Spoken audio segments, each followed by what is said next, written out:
ক্লাসে দোয়া কালাম পড়তেছিলাম, প্রথম অবজেক্টিভটাই আমার খুব কমন এসেছে, তখন খুব ভালো লাগলো। অনেক সহজ কোশ্চেন ছিল এবারে। তুমি ইতিহাসে কয়বার পরীক্ষা দিয়েছো?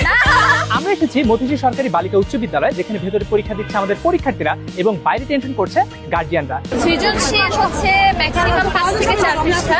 কিভাবে লিখবো বা কি করবো একটা ভয় কাজ করতেছিল, যে নার্ভাসনেস, যে লিখতে পারবো কিনা সব ঠিকভাবে। আমাদের বেস্টটা ট্রাই করছি, যেহেতু ভয় ছিল যে কঠিন হতে পারে। আপনার ক্লাসটা দেখে আসছিলাম। ক্লাস দেখেছো? হ্যাঁ, আপনার বোধের ক্লাস, পার্সন ভাইয়ের বোধের ক্লাস, তারপর যে 18 যে লাইভ ক্লাসটা হয়েছিল।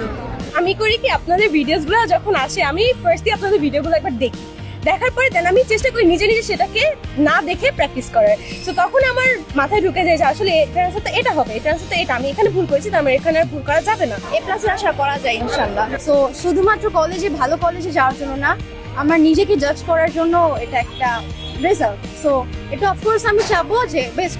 দেখে নিলাম কেমন পরীক্ষা দিয়েছে আমাদের এসএসসি 26-এর পরীক্ষার্থীরা। ওদের মতো ফাটাফাটি পরীক্ষা দিতে চাইলে এখনই জয়েন করো এসএসসি 26 সুপার স্টুডেন্টস টেনেমেস এই গ্রুপে। গ্রুপ লিংক কমেন্টে।